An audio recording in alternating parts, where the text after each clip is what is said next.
A palavra de cientista de hoje pertence a Bernardo Quintela, que foi o coordenador de um estudo que envolveu o MARE, da Faculdade de Ciências da Universidade de Lisboa e da Universidade de Évora, também com a colaboração de investigadores do IPMA, o Instituto Português do Mar e da Atmosfera. O estudo foi publicado numa revista da especialidade recentemente, Aquatic Conservation, Marine and Freshwater Ecosystems.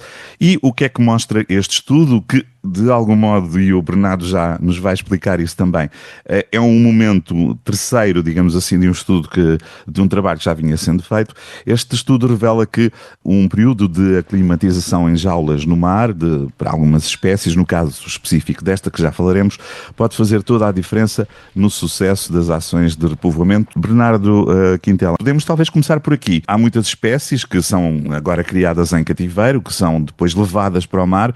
Houve algum motivo primeiro para que fosse escolhida esta espécie como objeto do vosso estudo? Olá, Edgar. Antes de mais, muito obrigado pelo convite. É com enorme prazer que aqui estou para falar um pouco sobre esse trabalho que temos desenvolvido com os meros. E porquê os meros? Bem, os meros são peixes que pertencem à família das garoupas. É uma espécie ameaçada, tem o estatuto de conservação de vulnerável. É uma espécie que é relativamente pouco abundante no nosso país, mas já foi muito mais abundante, sobretudo na zona da costa alentejana e vicentina, e é uma espécie que tem um elevado valor ecológico. E porquê é que tem um elevado valor ecológico? Porque a presença desta espécie num determinado local indica claramente que esse local está muito bem preservado. Portanto, se nós assegurarmos que numa área marinha protegida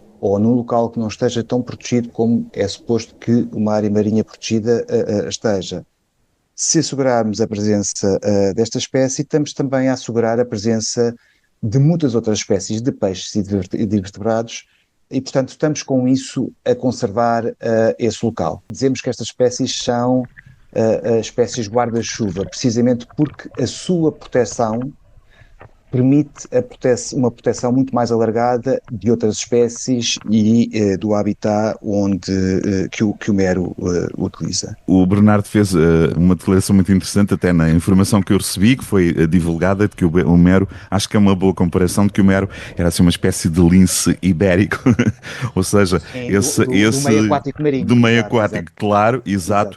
E aqui isso tem a ver com o quê?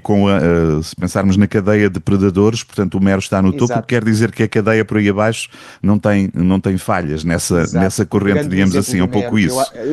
Exato, pegando o exemplo do lince, que eu acho que é um exemplo que se calhar é mais sim, para as pessoas perceberem, é impossível conservar o lince, mesmo com ações de repovoamento, portanto com a sua criação em cativeiro e com a sua introdução na natureza, sem assegurarmos primeiro que, em primeiro lugar, o habitat está bem preservado, em segundo lugar, que há presas em quantidade suficiente para manter essa população de linces. E com o mero passa-se precisamente a mesma coisa, ou seja, eles precisam de habitat com determinadas características, zonas de substrato rochoso, que nós chamamos de zonas complexas, portanto com buracos, com frinchas para eles se esconderem, para eles se refugiarem, mas também precisam de alimento, precisam de outros peixes, precisam de invertebrados como polvos, precisam de caranguejos, em quantidade suficiente para manter as populações de mero. Portanto, para preservarmos o mero, ou para preservarmos o lince, vamos ter que preservar também as suas presas e o seu habitat. E, portanto, com isso estamos a preservar um grupo muito mais alargado de organismos, seja no meio aquático, seja no meio terrestre. Mas essa diminuição de número de indivíduos da espécie que levou a que a captura seja interdita, suponho que desde 2011, por aí, não é? Tem a ver com esse alerta de diminuição do habitat das outras espécies ou tem a ver também onde é que entra aqui o fator captura exagerada, se calhar? O mero tem um comportamento que é muito característico, mas que faz com que ele seja mais vulnerável à pesca. É uma espécie territorial, não é? Portanto, que utiliza determinados habitats com determinadas características, não é? E que são facilmente reconhecíveis por pescadores, sejam pescadores desportivos, sejam pescadores comerciais, e, portanto, a partir do momento em que se descobre um determinado habitat que é favorável à presença desta espécie, o pescador pode voltar a esse local ano após ano para tentar capturar os peixes que acabam por se dispersar para esse local com um habitat mais adequado. E isso faz com que seja uma espécie mais vulnerável, naturalmente pouco abundante. Como é naturalmente pouco abundante o lince ibérico ou o lobo ibérico. Portanto, todos os predadores são naturalmente pouco abundantes. E, portanto, no caso do mero legítimo, como é pouco abundante, se nós removemos os poucos exemplares que existem na natureza, depois a sua recuperação acaba por ser mais lenta do que aquilo que seria desejável. E é aí que entra a ideia de repovoar a costa alentejana com o mero legítimo. A ideia é tentar acelerar esta a recuperação, repovoamento. A última opção para tentar recuperar uma espécie. E parece-nos que o mero está nessa situação, ou seja, precisa de uma ajuda. Temos uma área marinha, está protegida, dentro da qual existem zonas onde, em toda a área marinha protegida, a pesca ao mero é proibida. Para além disso, dentro dessa área marinha protegida, existem zonas de proteção total e zonas de proteção parcial, onde não é permitida a pesca. Nós achamos que essa área, esse habitat, tem condições para promover a reabilitação desta população. Precisamos de indivíduos, não é? E neste caso, os meros que foram criados em cativeiro foram criados pelos colegas do IPMA, da Estação Piloto de Piscicultura de Olhão, e foram introduzidos na costa alentejana. Optámos por fazer uma primeira avaliação de uma ação de repovoamento de uma forma mais gradual. Foi realizada em 2019. E nesse ano, nós, em colaboração com os colegas do IPMA de Olhão e em colaboração com outros investigadores do mar, mas pertencentes à Universidade de Évora, eu sou investigador da Faculdade de Ciências da Universidade de Lisboa, libertámos 20 meros, que foram criados em cativeiro em Olhão, e libertámos esses 20 meros na zona de proteção parcial da Ilha de Pessegueiro, ali próximo de Porto Covo. Esses meros foram libertados, mas antes de os libertarmos, cerca de um mês antes, marcarmos os meros, através de um pequeno procedimento cirúrgico, com dispositivos eletrónicos, com transmissores acústicos, que emitem um ping, emitem um sinal acústico a cada cerca de 60 segundos. Para além dessa marcação, colocámos na nossa área de estudo, portanto, na zona de proteção parcial da Ilha de Pessegueiro, um conjunto de equipamentos, de receptores acústicos de biotometria, que detectam a presença desses meros num raio à volta desses equipamentos, que pode variar entre os 500 metros e 1 quilómetro de amplitude de detecção. E, portanto, com essa conjugação, portanto, com os meros marcados com o dispositivo eletrónico, com os transmissores acústicos e com essa rede de receptores, nós conseguimos avaliar de que forma é que os meros libertados nesse local acabam por utilizar aquilo que nós definimos como sendo a nossa área de estudo. E nessa primeira fase, que foi realizada em 2019, os resultados ficaram um bocadinho aquém daquilo que nós gostaríamos que tivesse acontecido. Ao fim de menos de 48 horas, todos os meros que libertámos naquele local, os 20 meros, acabaram por desaparecer da nossa área de estudo.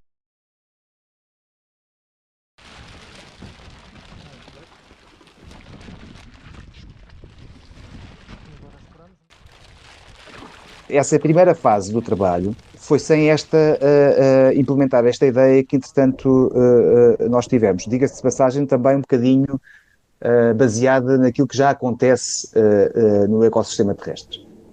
E o que é que nós fizemos numa segunda fase de trabalho? Foi desenvolvida em 2021, em colaboração com uma quarta entidade, que foi uma empresa que se chama Seaculture e que mantém um conjunto de jaulas de aquacultura no Porto de Sines. Neste caso, nesta segunda fase do trabalho, optámos por, em vez de libertar os meros diretamente a seguir ao transporte de Olhão, da Estação de Piloto de Piscicultura de Olhão, para, neste caso, para o Porto de Sines, acabámos por manter metade dos meros, neste caso utilizámos um grupo de 15 meros, dos quais 8 antes de serem libertados, foram mantidos numa jaula de piscicultura dentro do Porto de Sines, durante um período de 5 semanas. Nessa sequência, e precisamente no mesmo dia, nós acabámos por libertar esses meros, que tiveram essa aclimatação de 5 semanas à área de libertação, o Porto de Sines, que na realidade até é um local que tem um habitat adequado para esta espécie, ou seja, dentro do Porto de Sines, onde a pesca também não é permitida, existem meros selvagens. E no mesmo dia libertámos esses meros que tiveram esse período de aclimatação e, ao mesmo tempo, precisamente no mesmo momento, um outro conjunto de 7 meros que tinham sido transportados nesse dia de Olhão para Sines. E depois fomos comparar os resultados. Mais uma vez, os meros foram marcados com transmissores acústicos. Ao largo do Porto de Sines e dentro do Porto de Sines nós espalhámos um conjunto de receptores para perceber os movimentos dos meros, mas quando fomos comparar os resultados obtidos entre o nosso grupo controle, foram os meros que foram libertos sem o período de aclimatação, sem permanecer da jaula, versus o nosso grupo de tratamento, os meros que permaneceram 5 semanas na jaula, os resultados foram bastante surpreendentes.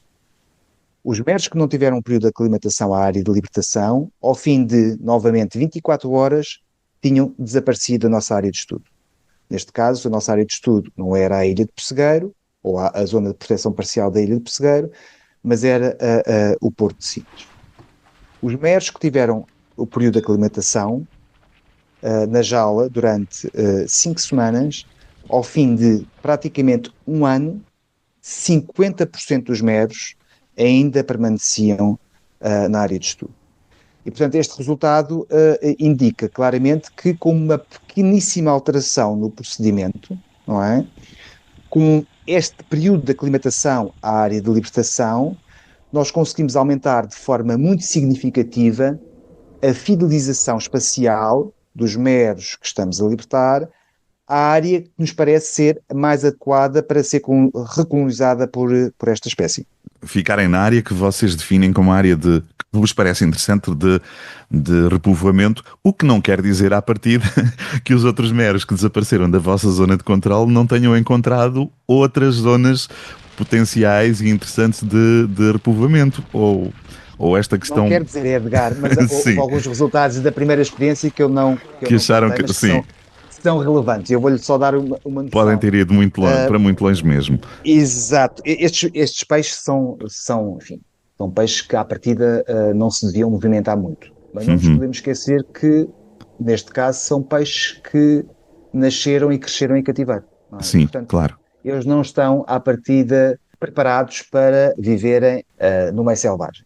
Apesar de, antes de serem libertos, neste caso concreto, nestas duas experiências que nós desenvolvemos, durante cerca de um mês, nós preparámos os peixes, aquilo que conseguimos fazer, para os libertar. Ou seja, em vez de darmos ração para os alimentar, passámos a dar alimento vivo para fazer precisamente este período de transição do ambiente em cativeiro para o meio selvagem.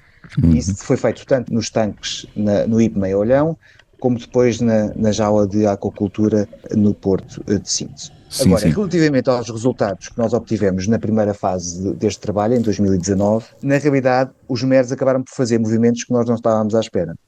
Houve um mero, só para ter a ideia, foi liberto na Ilha de Pessegueiro, foi detectado por receptores na área marinha protegida de Porçou e Saldanha, portanto na Arrábida, foi recapturado por um pescador comercial ao largo da Ericeira. Ou seja, esse mero grande viagem movimentou-se pelo menos 150 km antes de ter sido capturado por um pescador profissional. Mas não foi caso único. Houve outro mero, libertado também na Ilha de Pessegueiro, que neste caso foi para sul, até ao Rogil, até a Algesur, e depois voltou novamente para norte, passou pela Ilha de Pessegueiro e acabou por se estabelecer, pelo menos durante alguns meses, no Cabo de Sines. Na realidade, estes meros que foram libertos sem o período de aclimatação acabaram por ter movimentos muito mais extensos do que está descrito para esta espécie. Achamos que isso poderá ter a ver também com o facto de serem peixes que foram criados em cativeiro e, portanto, quando são libertos na natureza, acabam por ter um comportamento exploratório que acaba por não ser muito normal para a Não, espécie, não é o mas padrão, não que é? A sua área não é o normalmente é mais padrão pequena, sim, e vem com alguns riscos, não é? Porque a partir do claro. momento que eles saem da área marinha protegida, ficam expostos à pesca, que é aquilo que nós, pelo menos numa primeira fase, não pretendemos que aconteça. E porquê é que eu digo numa primeira fase? Porque quando se criam áreas marinhas protegidas, há dois efeitos que eu acho que são desejáveis. O primeiro efeito é o efeito de proteção, e esse acontece na área marinha protegida.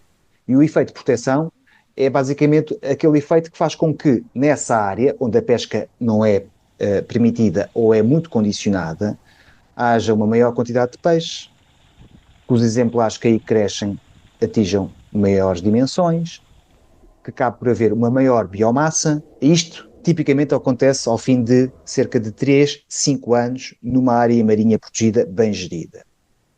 Ao fim de 10 anos, é suposto também que esse efeito de proteção, não é? Que esse aumento de biomassa, aumento da abundância, aumento da dimensão de algumas espécies com interesse comercial, que acontece ou que deve acontecer numa área marinha protegida, com um elevado nível de proteção, que acaba por se exportar para a zona adjacente. E quando isso acontece, falamos em efeito de exportação de biomassa ou de spillover. E se isso acontecer, não é? Uma área marinha protegida pode, a médio prazo, beneficiar também atividades extrativas como a pesca profissional ou a pesca lúdica. No entanto, eu confesso que quando pensamos em promover a recuperação da população desta espécie na costa alentejana, não estávamos tanto a pensar na pesca, mas mais a pensar numa outra atividade antropogénica, ou num, enfim, atividade, sim, podemos Uhum. designar dessa forma, que é o mergulho recreativo. Nós achamos que um mero vivo acaba por valer muito mais do que um mero pescado. Que vai à Isso, mesa. Sim, sim, sim, sim. exato, exato. Porque esse E só é, vai uma vez, enquanto que no claro, mergulho claro. recreativo o mesmo mero pode ser visto por centenas ou milhares de mergulhadores recreativos. Aliás, isso acontece já em Portugal, não no continente, mas nos Açores e na Madeira, onde esta Exato. espécie é mais abundante.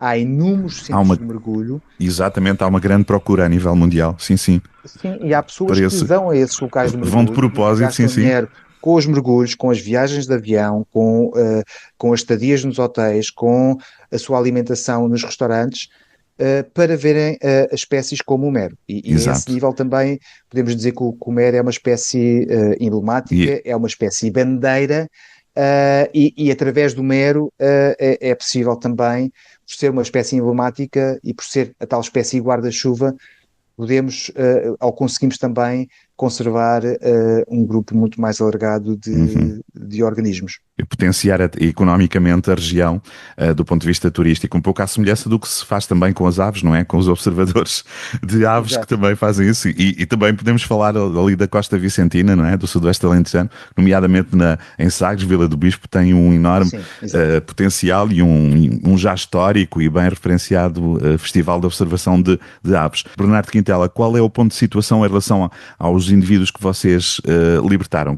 Neste momento o estudo continua, mas numa terceira fase. Ou Sim, seja, depois de termos tido sucesso nesta segunda fase, ou seja, depois de termos provado cientificamente que este período de aclimatação promove uma fidelização espacial à área de libertação, nós conseguimos um financiamento de uma fundação que se chama Veridia para produzir um número mais alargado de meros. E é precisamente aí que nós estamos, ou seja, nós estamos, mais uma vez, em colaboração com os colegas do IPMA, a tentar produzir um número bastante mais alargado de meros, entre 2.000 e 5.000 meros, que vamos querer libertar na costa alentejana, utilizando uma metodologia semelhante àquela que foi testada com este conjunto mais reduzido de meros. E, portanto, sempre neste momento na já estamos. estação de piloto aqui de Olhão, já avançaram para outras estações de piloto de piscicultura? Não, a criação dos meros em cativeiro está a ser assegurada pelos colegas do IPMA na estação piloto de piscicultura de Olhão. O que Daqui não quer dizer que já esta tem o know-how, já metodologia, tem. Sim, sim, não possa exato, ser o levada que não quer dizer que este para outros procedimento lugares. não possa ser replicada por outras estações de piscicultura em Portugal ou noutros locais onde esta espécie também seja importante e, portanto, a ideia também no futuro será essa, ou seja, replicar este caso de sucesso noutros locais onde esta espécie ocorre. E ela ocorre Deduzo. não só Sim, em sim. Portugal, mas Mas também no Mediterrâneo exato, e no exato. Atlântico até ao Brasil. Portanto, é uma espécie que tem uma área de distribuição razoavelmente alargada, se bem que é normalmente muito pouco abundante, exceto em alguns locais onde ela é protegida, precisamente em áreas marinhas protegidas, onde esta espécie acaba Uhum. por ocorrer com um bocadinho maior abundância. Deduzo que a espécie, do ponto de vista de criação em piscicultura, é uma espécie que não levanta grandes problemas, pois não? Ou não, Edgar, infelizmente levanta, porque é uma É que espécie. quando o Sim, Bernardo Quintela me disse agora esse número, eu pensei, passando das dezenas para as centenas para os milhares, pensei que, bom, do ponto de vista do trabalho de quem está, nomeadamente na estação piloto de piscicultura de Olhão, não tem grandes problemas, ou tem? Quais são os não, principais tem desafios? sobretudo com os reprodutores, não tanto com os juvenis, mas com os Ah, sim, reprodutores. Ou com os seja, por ser uma produtores, sim. espécie, por ser um predador de topo, por ser Sim. uma espécie territorial, por ser uma espécie que inclusivamente muda de sexo ao fim de alguns anos, todos os Uhum. meros nascem fêmea e depois, ao fim de alguns anos, passam a machos, acaba por ser extremamente complicado reproduzir estas espécies em cativeiro. Eles têm que ter espaço, têm que ser criados, nós chamamos de lotes de reprodutores. No fundo, são constituídos por, normalmente, um macho e um harém de fêmeas. E quando digo harém também não são assim muitas fêmeas, estamos a falar de uma, duas, três fêmeas, normalmente duas fêmeas por lote de reprodutor. Mas têm que ser estabelecidos com alguma antecedência. Curioso que possa parecer, os peixes têm que gostar uns dos outros, Sim. porque já aconteceu essa introdução e o macho não ter gostado da fêmea ou outra fêmea não ter gostado da segunda fêmea que foi introduzida e acaba por acontecer aí alguns comportamentos menos desejáveis. Portanto, acaba por haver aqui uma série de questões que têm que ser ultrapassadas para que seja possível ter sucesso com a reprodução destas espécies em cativeiro. Portanto, não é simples, é Hum. possível, os colegas do IPMA já conseguiram no passado, e é isso que nós estamos agora a tentar no presente.